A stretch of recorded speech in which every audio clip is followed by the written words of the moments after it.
Hello guys, welcome to my YouTube channel Khorge Blogger. তো আপোনালোকৰ মাজত এটা ভিডিঅ' লৈ আহিছোঁ। ভিডিঅ'টো হ'ল আমাৰ গাঁৱৰ বিষয়ে, বিশেষ ইমান এটা টপিক নহয়, তথাপিও আমাৰ গাঁৱৰ কাৰণে কিন্তু বহুত ডাঙৰ কথা। তো ফাৰ্ষ্ট টাইম আমাৰ গাঁৱত গভৰ্ণমেণ্ট চাকৰি, এইবাৰ যোনটো আমাৰ আসাম পুলিচ ইণ্টাৰভিউ হৈ গ'ল।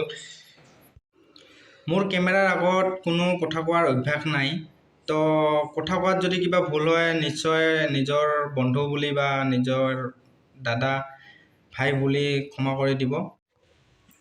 আজি আমাৰ গাঁও খালী মানে গমে পাইছা, আজি এপইণ্টমেণ্ট লেটাৰ দিছে ইহঁতক। তো সেইকাৰণে গুৱাহাটীত ইহঁতে গৈছিল। গুৱাহাটীত যোৱাৰ পিছত ইহঁতে এপইণ্টমেণ্ট লেটাৰ লৈ কেনে আহিল। তাৰপিছত গোটেই গাঁৱৰ মানুহ ৱেলকাম জনাবলৈ গৈছে। তো বলক ভিডিঅ'টো আৰম্ভ কৰোঁ আৰু আমাৰ গাঁৱৰ পৰিৱেশখিনি চাওক, কেনেধৰণৰ ইহঁতক সন্মান জনাইছে। তো বলক ভিডিঅ'টো আৰম্ভ কৰোঁ।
ব্যক্তিসকল লগতে মা দেউতা সকলোকে প্ৰণাম জনাইছোঁ।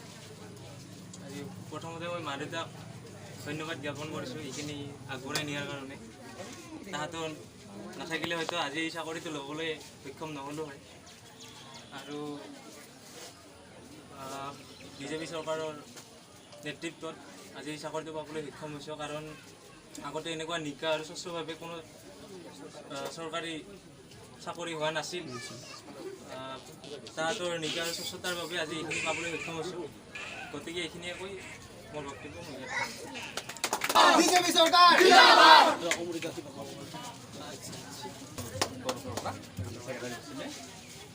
সুৰ আৰু পিংকু বৰ্মনৰ মা দেউতাক ধন্যবাদ জনাইছোঁ। তেখেত দুইজনে মানে এই ল'ৰা দুটাক যে লালন পালনৰ যিটো মানে পদ্ধতি, এই লালন পালন কৰি মানে সুস্থ হেৰিত তাক যে মানে ডাঙৰ দীঘল কৰি যে মানে এই পৰ্যায়লৈ লৈ আহিছে, তাৰ কাৰণে মই প্ৰথমতে মা দেউতাকে ধন্যবাদ দিছোঁ। আৰু দ্বিতীয়ত মই দুজনকে আমাৰ সকলো ফালৰ পৰা আন্তৰিক শুভেচ্ছা জ্ঞাপন কৰিছোঁ। আগবাঢ়ি যাওক ভৱিষ্যত। আৰু অংকুৰ আৰু পিংকু বৰ্মনে এটা বস্তু আমাক দাৰ্কা দেউলী অঞ্চলৰ এই অঞ্চলৰ মানুহক মানে এটা প্ৰমাণ কৰি দেখুৱাল যে কষ্টৰ ফল যে মিঠা, এই বস্তুটো হাতে হাতে এটা প্ৰমাণিত হ'ল। আৰু অংকুৰ আৰু পিংকু বৰ্মনক আৰু এটা কথা কওঁ, মই এই চাকৰি পোৱা সুনাম অৰ্জনটোৱেই নহয়, চাকৰি কাৰ্যকালতো সুনাম অৰ্জন কৰাৰ বহুত আৰু ৰাস্তা আছে।